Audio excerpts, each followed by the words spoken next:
হর হর মহাদেব, জয় মা কালী।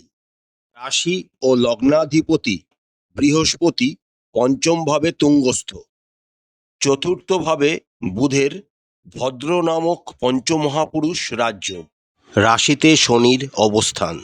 কেমন যাবে আগামী জুন মাসটি মীন রাশি ও মীন লগ্নের জাতক জাতিকাদের, সেই সম্পর্কেই আজকে আমরা এই ভিডিওটিতে বিস্তারিত আলোচনা করব। আলোচনাটি খুবই গুরুত্বপূর্ণ হবে, তাই আশা করব আপনারা পুরো ভিডিওটি দেখবেন, স্কিপ করবেন না। চলুন তাহলে আর দেরি না করে আলোচনায় প্রবেশ করা যাক। প্রথমেই দেখে নেওয়া যাক আগামী জুন মাসটিতে আপনাদের কর্মভাগ্য এবং ব্যবসা ভাগ্য কেমন হতে চলেছে। আপনাদের রাশি ও লগ্নের সাপেক্ষে কর্মভাবের অধিপতি হলেন আপনাদের রাশি ও লগ্নাধিপতি দেবগুরু বৃহস্পতি নিজেই। 2রা জুন থেকে আপনাদের রাশি ও লগ্নাধিপতি বৃহস্পতি পঞ্চম ভাবে কর্কট রাশিতে এক্সল্টেড অর্থাৎ তুঙ্গস্থ অবস্থায় গোচর করতে শুরু করবেন, যা একটি অত্যন্ত শুভ দিক। এর ফলে আপনারা কিন্তু কর্মে যথেষ্ট প্রতিষ্ঠা অর্জন করতে পারবেন। যারা কর্মপ্রার্থীরা রয়েছেন তারা নতুন কিন্তু যোগাযোগ বা নতুন চাকরিতে জয়েন করতে পারবেন। তার সাথে যারা চাকরিতে অলরেডি রয়েছেন তাদের আরো উচ্চ পদোন্নতি হওয়ার সম্ভাবনা রয়েছে।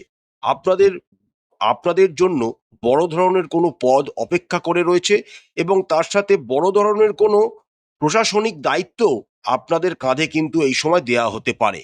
খালি একটি কথা মাথায় রাখবেন, যেহেতু আপনাদের সাড়ে সাতির দ্বিতীয় পর্ব চলছে এবং শনি রাশিতে বুধের নক্ষত্রে অবস্থান করছেন, তাই আপনাদের জুন মাসের শুরুটা একটু ধীর গতিতে হলেও ধীরে ধীরে যত মাস এগোতে থাকবে আপনারা কর্মক্ষেত্রে তত প্রতিষ্ঠা এবং সাফল্য অর্জন করতে শুরু করে দেবেন। আরও একটি শুভ দিক হলো 22শে জুন পর্যন্ত আপনাদের রাশি ও লগ্নের সাপেক্ষে চতুর্থ ভাবের অধিপতি বুধ ভদ্র নামক পঞ্চমহাপুরুষ রাজযোগ তৈরি করবেন এবং তার সপ্তম দৃষ্টি আপনাদের দশম ভাবকে কিন্তু প্রভাবিত করবে। ফলস্বরূপ আপনারা আপনাদের কর্মক্ষেত্রে যথেষ্ট বুদ্ধিমত্তার পরিচয় দিতে পারবেন এবং আপনাদের বুদ্ধির যথেষ্ট প্রশংসিতও হবে। যে সমস্ত মীন রাশি ও মীন জাতক জাতিকারা কোনো রকম টিচিং প্রফেশন বা এডুকেশন রিলেটেড বা ফিনান্স রিলেটেড কর্মকাণ্ডের সাথে যুক্ত রয়েছে, আগামী জুন মাস থেকে তাদের জন্য কিন্তু গোল্ডেন টাইম শুরু হতে যাচ্ছে। এবার দেখে নেওয়া যাক আগামী জুন মাসটিতে আপনাদের যারা ব্যবসা করেন তাদের কেমন কাটতে চলেছে। আপনাদের রাশি ও সাপেক্ষে সপ্তম ভাবের অধিপতি হলেন বুধ। 22শে জুন পর্যন্ত বুধ আপনাদের চতুর্থ ভাবে সক্ষেত্রস্থ অবস্থায় মিথুন রাশিতে ভদ্র নামক পঞ্চমহাপুরুষ রাজযোগ তৈরি করবেন। ফলস্বরূপ আপনারা কিন্তু ব্যবসায় যথেষ্ট উন্নতি করতে পারবেন। বিশেষ করে চতুর্থ ভাবের অধিপতি চতুর্থে অবস্থান করার জন্য যারা রিয়েল এস্টেট ব্যবসার সাথে যুক্ত রয়েছেন, জমি জমা সংক্রান্ত কোনো ব্যবসার সাথে যুক্ত রয়েছেন বা বাড়ি তৈরি করার সরঞ্জাম বা মেশিনারির সাথে যুক্ত রয়েছেন, তাদের জন্য সময়টা কিন্তু যথেষ্ট অনুকূল। এছাড়া ফিনান্স, নেটওয়ার্কিং ইত্যাদি রিলেটেড ব্যবসার সাথে যারা যুক্ত রয়েছেন বা ট্রান্সপোর্ট ব্যবসার সাথে যুক্ত রয়েছেন, তাদের জন্য আগামী জুন মাসটি খুবই ভালো হতে চলেছে। এবার আমরা দেখে নিই আগামী জুন মাসটিতে আপনাদের রাশি ও লগ্নের সাপেক্ষে অর্থনৈতিক ভাগ্য কেমন হতে চলেছে। আপনাদের রাশি ও লগ্নের সাপেক্ষে দ্বিতীয় ভাবের অধিপতি মঙ্গল স্বগৃহে অবস্থান করবেন।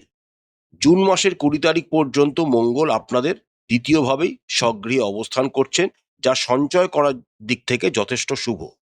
আপনাদের রাশি ও লগ্নের সাপেক্ষে একাদশ ভাবের অধিপতি শনিদেব রাশিতেই অবস্থান করছেন।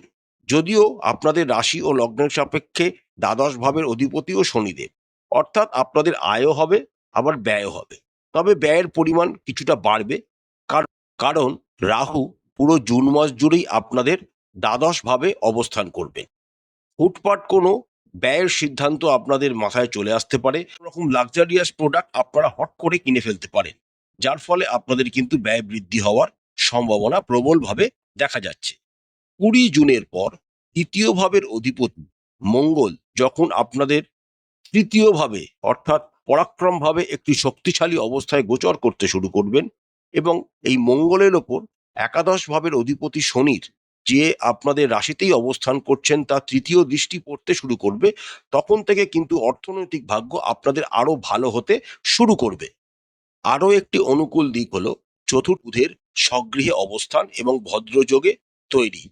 এর ফলে আপনারা যারা রিয়েল এস্টেটের সাথে যুক্ত রয়েছেন বা জমি জমার সাথে যুক্ত রয়েছেন তাদের জন্য সময়টা প্রচন্ড ভালো।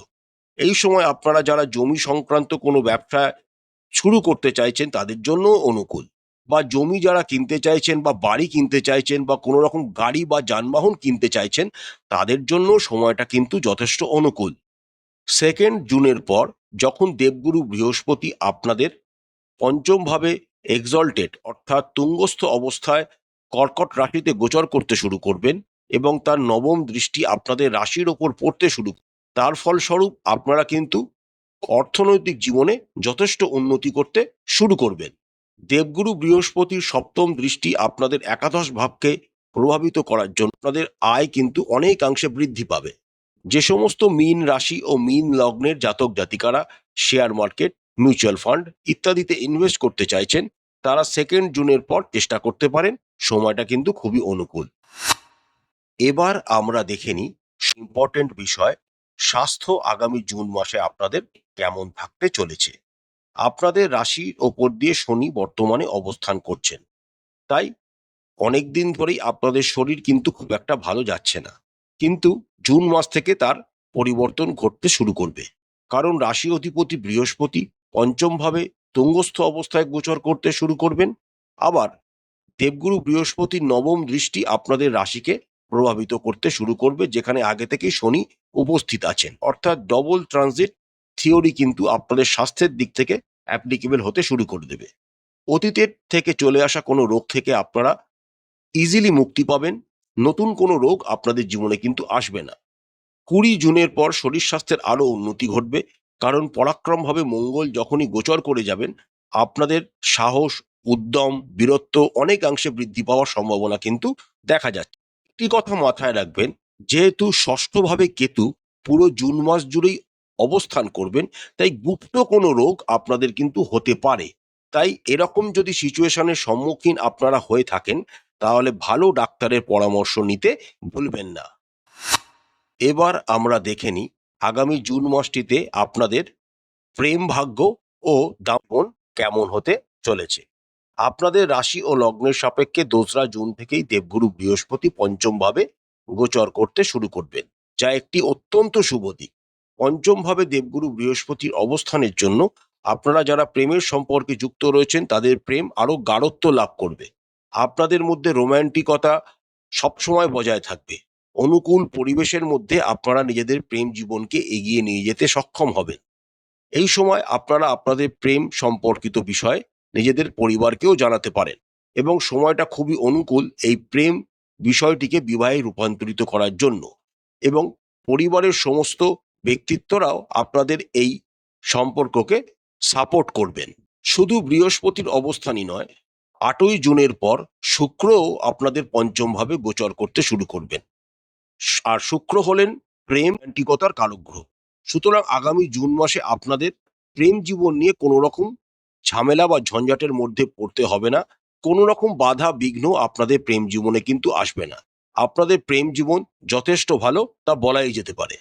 সমস্ত মীন রাশি ও মীন লগ্নের জাতক জাতিকারা এখনো বিবাহ করেননি তারা কিন্তু জুন মাস থেকে বিবাহের চেষ্টা করতে পারে, কারণ বিবাহের জন্য সময়টা কিন্তু আইডিয়াল আপনাদের কাছে আসতে চলেছে। এই গোল্ডেন টাইমটাকে কাজে লাগান এবং বিবাহের পিঁড়িতে বসার জন্য এগিয়ে যান। এবার আসা যাক যারা বিবাহিত তাদের জীবন কেমন হতে চলেছে। প্রথমেই বলি, যারা সবেমাত্র বিবাহ করেছেন তারা কিন্তু কনসিভ করার জন্য জুন মাস থেকে চেষ্টা করতে পারেন, সময়টা অসম্ভব ভালো। কারণ যেখানে সন্তান হিসাবে আমরা জ্যোতিষশাস্ত্রে গণ্য করা হয়, সেখানে আপনাদের রাশি ও লগ্নাধিপতি তুঙ্গস্থ অবস্থায় বৃহস্পতি অবস্থান করছে। সুতরাং এটি সন্তান উৎপাদন বা কনসিভ করার জন্য একটি আইডিয়াল টাইম হতে চলেছে। এছাড়া আপনাদের দাম্পত্য জীবনও খুবই শুভ হবে, কারণ সপ্তম ভাবের অধিপতি বুধ 22 জুন পর্যন্ত আপনাদের চতুর্থ ভাবে অবস্থান করবেন। এই সময় আপনাদের জীবন সঙ্গীর নামে আপনারা কোনো প্রপার্টি বা জমি বা বাড়ি কিনতে পারেন, সময়টা কিন্তু যথেষ্ট অনুকূল। 23শে জুনের পর আপনাদের সপ্তম ভাবের অধিপতি যখন পঞ্চম ভাবে বৃহস্পতি ও শুক্র যুক্ত অবস্থায় গোচর করতে শুরু করবেন, আপনাদের দাম্পত্য জীবনে রোম্যান্টিকতা আরো অনেকাংশে বৃদ্ধি পাবে এবং আপনারা কোনো সমুদ্র উপকূলবর্তী এরিয়াতে ঘুরতে যাওয়ারও যোগ কিন্তু দেখা যাচ্ছে। খালি একটু আপনাদের অবলম্বন করতে হবে, যেহেতু আপনাদের সাড়ে সাতির মধ্যম পর্যায়ে চলছে, তাই মাঝে মাঝে আপনারা একটু নিজেদের জীবনসঙ্গীর কাছ থেকে ডিঅ্যাটাচ হয়ে যেতে পারে, সেই দিকটা একটু খেয়াল রাখবেন। আদারওয়াইজ আপনাদের দাম্পত্য জীবন যথেষ্ট শুভ। এবার আমরা দেখে নিই আগামী জুন মাসে আপনাদের পারিবারিক জীবন কেমন হতে চলেছে। আপনাদের রাশি ও লগ্নের সাপেক্ষে দ্বিতীয় ভাবের অধিপতি মঙ্গল 20 জুন পর্যন্ত আপনাদের দ্বিতীয় ভাবেই অবস্থান করবেন এবং চতুর্থ ভাবের অধিপতি বুধ আপনাদের চতুর্থ ভাবেই অবস্থান করবে। এই দুইটি গ্রহ নিজেদের সক্ষেত্রস্থ অবস্থায় অবস্থান করার জন্য আপনাদের পারিবারিক জীবন কিন্তু যথেষ্ট শুভ হতে চলেছে। চতুর্থ ভাবের অধিপতি বুধ চতুর্থ ভাবে অবস্থান করার জন্য এবং সেখানে শুক্র যুক্ত হয়ে অবস্থান করার জন্য আপনাদের পরিবারে কিন্তু প্রচুর আত্মীয় স্বজনের সমাগম হওয়ার ইঙ্গিত দেখা যাচ্ছে। চতুর্থ ভাবের অধিপতি বুধ চতুর্থে থাকার জন্য কোনো রকম বড় ধরনের সম্পত্তি ক্রয় করতে পারেন আপনারা। বিশেষ করে ল্যান্ড ওরিয়েন্টেড কোনো রকম প্রপার্টি আপনারা এই সময় পারিবারিক দিক থেকে পেতে পারেন বা ক্রয় করতে পারেন, যার ফলে আপনাদের সমাজের নাম যশ প্রতিপত্তি বৃদ্ধি পাওয়ার ইঙ্গিত কিন্তু পাওয়া যাচ্ছে। এছাড়া বাড়িতে কোনো শুভ অনুষ্ঠান বা মাঙ্গলিক অনুষ্ঠান হওয়ারও কিন্তু ইঙ্গিত পাওয়া যাচ্ছে। বাড়িতে অতিথি সমাগম হবে এবং বাড়িতে নতুন কোনো সদস্যের বৃদ্ধি হওয়ার সম্ভাবনাও কিন্তু প্রবল জুন মাসে দেখা যাচ্ছে। 20 জুনের পর আপনাদের একটু সাবধানতা অবলম্বন করতে হবে, কারণ মঙ্গল, যিনি আপনাদের দ্বিতীয় ভাবের কারক গ্রহ, তিনি আপনাদের তৃতীয় ভাবে পরাক্রম ভাবে গোচর করতে শুরু করবে। এটি একটি শুভ দিক, কিন্তু তার উপর শনির তৃতীয় দৃষ্টি পড়তে শুরু করবে।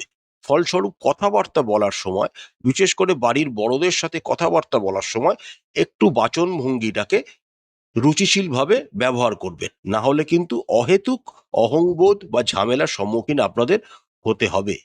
আপনাদের মায়ের শরীর স্বাস্থ্য নিয়ে তেমন কোনো চিন্তা থাকবে না। অতীতের কোনো রোগ যদি তাদের থেকেও থাকে, সেখান থেকে তারা মুক্তি পাবেন এবং আপনাদের মায়েরা আপনাদের বিষয়ে সাহায্য করবে। পিতার শরীর স্বাস্থ্যেরও উন্নতি ঘটবে। 20 জুনের পর তাদেরকে একটু সতর্ক থাকতে বলবেন, যেহেতু শনির তৃতীয় দৃষ্টি মঙ্গলের উপর পড়তে শুরু করবে, তাই তাদের শরীর স্বাস্থ্য বা কোথাও পড়ে যাওয়া, হাঁটুতে বা পায়ে চোট লাগার একটা সম্ভাবনা কিন্তু দেখা যাচ্ছে।